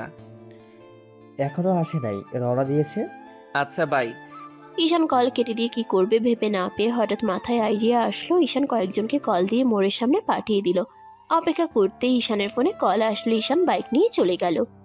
বরের গাড়ি থেকে বরকে নামিয়ে ঈশান সাইডে নিয়ে গিয়ে বলল, এই বিয়ে আপনি করতে পারবেন না। যাকে বিয়ে করছেন সেই আমার স্ত্রী। আমি একটা ঝামেলার কারণে তাদের সামনে যেতে পারছি না। লোকটাকে বোঝানোর পর লোকটা সাহায্য করতে রাজি হয়ে গেল। ঈশান বরের গাড়িতে উঠে চলে গেল। ঈশান মুখে রুমাল দিয়ে চলে গেল। ঈশানকে দেখে সবাই কানাঘুষা করতে লাগলো। ইভাকে নিয়ে আসতে শুরু করলো। ইভার দিকে চোখ লেগে বোঝা যাচ্ছে ইভা যেন পাথরের মূর্তি হয়ে গেছে। রাহেলা বেগম ইভাকে ঈশানের পাশে বসিয়ে দিল। আতিয়া ঈশানের দিকে তাকিয়ে বলল, আচ্ছা দুলা ভাই, আপনাকে না কেমন যেন আমার ভাইয়ের মতো লাগতেছে। আচ্ছা, আপনার মুখ ঢেকে রাখছেন কেন? এই যুগে কে মুখ এভাবে রুমাল দিয়ে ঢাকে? ঈশান তো ঢোক গিলতে লাগলো। বরের বাবা মা বলে, তোমার দুলা ভাই একটু বেশি লাজুক, তাই লজ্জা পাচ্ছে।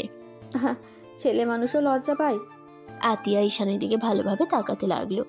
আতিয়া বারবার ঈশানের দিকে তাকালে ঈশান নিজের মুখ ভালো করে ঢাকতে লাগলো। রূপা বলে ওঠে, আরে দুলা ভাই, এত লজ্জা পাইয়েন না, দেখি মুখটা। আরে ছাড়ো, ওনার লজ্জা লাগছে। হোদাই কেন ঝামেলা করছো? কাজী সাহেব, বিয়েটা তাহলে পড়িয়ে দেন। ইভা রাফির দিকে তাকিয়ে আছে। রাফি এবার চোখের পানিগুলো দেখে চোখ সরিয়ে নিল। কাজী বিয়ে পড়াতে লাগলো। ঈশান ভয়েস চেঞ্জ করে কবুল বলতে লাগলো। ইভাকে বলতে বললে ইভা কোনো কথা বলে না। ইভার আম্মু কাছে এসে কানে কিছু বলে। ইভা কবুল বলতে বাধ্য হইল। বিয়ে পড়ানো শেষ হয়ে গেলে ইভা দৌড়ে চলে গেল। ঈশান মুখে রুমাল সরিয়ে দিলে সবাই যেন থমকে গেল। রাহেলা বেগম আতিয়া দৌড়ে এসে ঈশানকে জড়িয়ে ধরে কান্নায় ভেঙে পড়ল।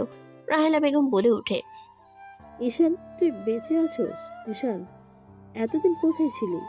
ঈশান, 5 বছর একটা বারোকে আমাদের কথা মনে পড়ে নাই? আম্মু শান্ত হন প্লিজ। আতিয়া পাগলি, কান্না বন্ধ করবি? তোর কান্না দেখে মনে হচ্ছে আমি মারা গেছি নাকি? কুত্তা বিড়াল, তুমি অনেক খারাপ। তুমি জানো না আমি তোমাকে ছাড়া থাকতে পারি না? কুত্তা, তুমি এতদিন কোথায় ছিলে? কুল বোন আমার, আর মারিস না তো। আমাকে কথা বলার সুযোগ তো দে। ঈশান এবার আম্মু আব্বুর দিকে তাকিয়ে বলে, সরি আঙ্কেল আন্টি, আমার জন্য আপনার মেয়েকে অনেক কষ্ট পেতে হইল। তুমি এমন কেন করলে? তুমি বেঁচে থাকা সত্ত্বেও তুমি কেন এমন করলে? তুমি জানো আমরা আমাদের মেয়েকে কতটা পেশা দিয়েছি, কতটা কষ্ট দিয়েছি। এই বিয়েটা ব্ল্যাকমেল করে দিতে হচ্ছে। এবার ঠিক বলেছিল, আমরা ওর কথা বিশ্বাস করি নাই। এবার আম্মু কান্না করতে লাগলো। ঈশান এবার হবু বর আসলে ঈশান ওদেরকে ধন্যবাদ দিয়ে দিল। ওরা সবাই বিদায় নিয়ে চলে গেলে ঈশান কিছু বলবে তার আগেই বডিগার্ড এসে রাফিকে দেখে বলে, স্যার, ওনাকে আমি চিনি স্যার, উনি ওই সেই দিন ছিল। আপনি প্লিজ সবাইকে নিয়ে চলে যান, আমি কল দিলে আমাকে নিয়ে যাইয়েন। লোকটা ঈশানের কথা শুনে চলে গেল। ঈশান সবার দিকে তাকিয়ে কান ধরে বলল, সরি সরি সরি, প্লিজ সবাই ক্ষমা করে দেন।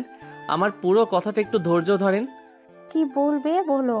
সেই দিন আমার উপরে RS গ্রুপের মালিক হামলা করেছিল, কারণ আমি তাদের অবৈধ সবকিছু ধরিয়ে দিয়েছিলাম। আমি গোয়েন্দা বিভাগের মানুষদের সাহায্য করতাম ক্লাস 8 থেকে। আমি বয়সে ছোট হইলেও আমার বুদ্ধির কারণে গোয়েন্দা বিভাগের এজেন্টকে আমি একবার বাঁচিয়েছিলাম। সেই সব ট্যালেন্ট দেখে আমাকে তার অনেক পছন্দ হয়, আর এই সব বিষয়ে আমার আগে থেকে অনেক আগ্রহ ছিল। আমি ওনাদের সাথে ট্যালিং করতাম। আমাকে ছোট ভেবে প্রথমে নিতে রাজি হয় নাই। আমার আগ্রহ দেখে তারা আমাকে নেয়। আমি পড়াশোনার পাশাপাশি ওইখানে গিয়ে ট্যালিং নিতাম। কি এত ছোট বয়সে এইসব কিভাবে যেতে পারলে তুমি? ছোট আম্মু, পুরোটাই বলতে দেন, তারপর বল। 10 থেকে 6 মাস ওইসব বাদ দিয়ে পড়াশোনা নিয়েছিলাম। 2 মাস ছুটি পেয়েছিলাম। ওই 2 মাসে 3টা কেস আমি সমাধান করতে সাহায্য করছি। তারপর সবাই আমার উপরে ইমপ্রেস হয়ে গেছিল, আর আমাকে ক্ষমতা দেওয়া হয়েছিল, আর সবাই আমাকে অনেক ভালোবাসে, বিশ্বাস করে। আর আমি যেভাবে থাকতাম, আমাকে ধরার মতো ক্ষমতা কারো ছিল না। সেই দিন সব সমস্যা হয়ে যায়। রাগের বশে নিজের পরিচয়টা উচ্ছেদ হয়ে যায়। ওই কলেজের একজন RS কোম্পানির মালিককে সব বলে দিলে আমার উপরে হামলা করে, আর আমাকে বাঁচাতে রাফি ইভাকে সরিয়ে দিয়ে আমাকে নিয়ে চলে যায়। আর আমার অবস্থা বেশি ভালো ছিল না। এখান থেকে যাওয়ার পর আবার অ্যাক্সিডেন্ট হয়ে যায়। ভাগ্যক্রমে আমি বেঁচে যাই। মাথায় অনেক আঘাত পাওয়ার কারণে পাগল হয়েছিলাম। 2 বছর যখন ঠিক হইলাম, তখন বস ছাড়া কেউ জানতো না। সবাই জানে আমার স্মৃতিশক্তি নাই। 3 বছর আমার শত্রুদের আরও কেস রহস্য বের করছি। এতদিন আমি দেশের বাহিরে ছিলাম, 1 বছর আগে দেশে এসেছি। সব বুঝলাম। 1 বছর আগে দেশে আসলে তুমি আমাদের সাথে কেন দেখা করো নাই? আমি চাইলে দেখা করতে পারতাম না। আমার পিছনে সব সময় শত্রু লেগে আছে। আমার জন্য আমার ফ্যামিলির কোনো মানুষের ক্ষতি হবে এইটা কখনোই আমি মেনে নিতে পারবো না। আর এখন মোটামুটি আমার আর একটা মিশন আছে, সেইটা শেষ হইলে আমার কাজ আমি ছেড়ে দিব। ভাইয়া, তুমি যদি এত সাহসী হও তাহলে বড় আব্বু যে আমাদের ওপর অত্যাচার করতো, তাহলে তুমি কিছু বলতে না কেন? সব সময় মার খেতে। উনি আমাদের গুরুজন আর সব ভাবতাম উনি যেমন হোক আমাদের তো খাওয়াচ্ছে পড়াচ্ছে। আর তোকে নিয়ে ভাব কোথায় যাব আমি একা হইলে কবে ওইখান থেকে বের হয়ে আসতাম। তোকে নিয়ে বিপদে আরও পড়তে চাই নাই, তাই আমি সব সহ্য করে গেছি। তোর নিরাপত্তার কারণে আমি সব মেনে নিয়েছি। আব্বু থেকে বড় আব্বু অনেক ভালো আছে।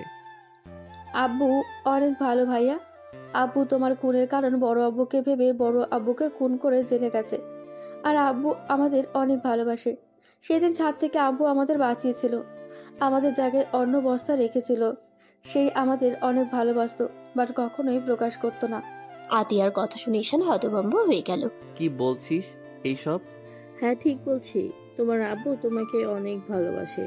তোমার মৃত্যু সহ্য করতে না পেরে ঈশান একবার তোমার আব্বুর সাথে দেখা করো, সেই নিজেকে তিলে তিলে শেষ করে দিচ্ছে। হ্যাঁ ঈশান, তোমার আব্বুর সাথে দেখা করো। আমি আপাতত জেলে যেতে পারছি না। আচ্ছা চিন্তা করেন না, আমি আব্বুকে জেল থেকে বের করে নিয়ে আসবো।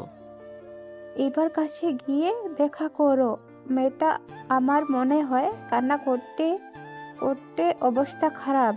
আচ্ছা কান্না করতে থাক, আজকে যত ইচ্ছে কান্না করুক। এরপর থেকে কখনোই চোখে পানি আসতে দিব না। আমাকে এখন যেতে হবে। আম্মু দোয়া করেন আমি যেন সুস্থভাবে ফিরতে পারি। তুমি কোথাও যাবে না, কোনো মিশন যাওয়া লাগবে না। আম্মু ভয় পাবেন না, কার মৃত্যু কোথায় হবে বলা যায় না। ঈশান ফোন বের করে উকিলকে কল দিয়ে কথা বলে নিল। কথা শেষ করে আতিয়ার কাছে নাম্বার দিয়ে বলল, এটা উকিলের নাম্বার, আমি আসতে সময় লাগবে। উকিল সাথে সব সত্যি খুলে বলিস আর বাকিটা উকিল দেখে নিবে। আর ইভাকে বলার দরকার নাই।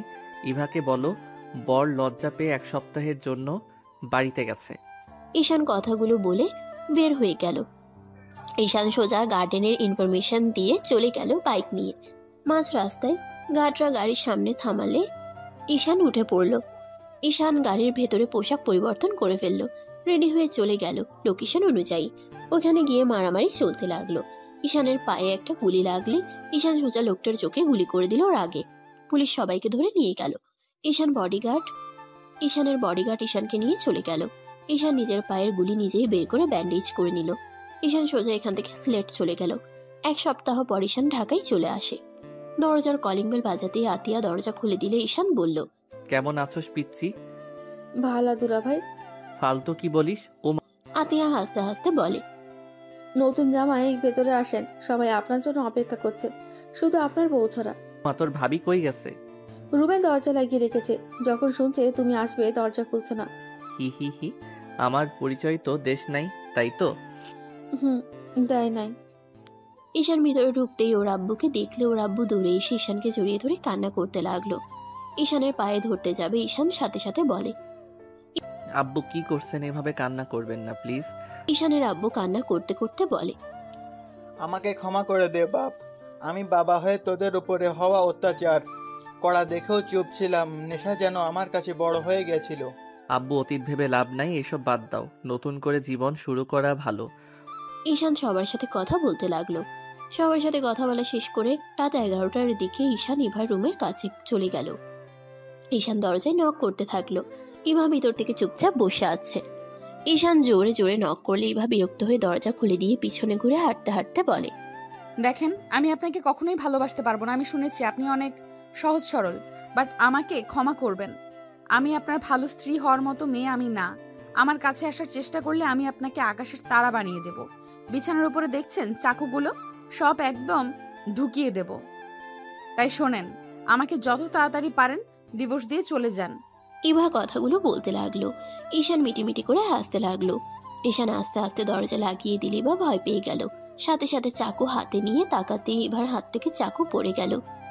ঈশান আস্তে আস্তে হেঁটে চাকুগুলো পা দিয়ে সরিয়ে দিয়ে ইভার 2 কাঁধে হাত দিয়ে ঠোঁটে আলতো করে কিস করে বলল, বউ, আমি আপনাকে ডিভোর্স দিতে পারবো না, চাকু দিয়ে না, আপনার ভালোবাসায় মরতে চাই। ইভা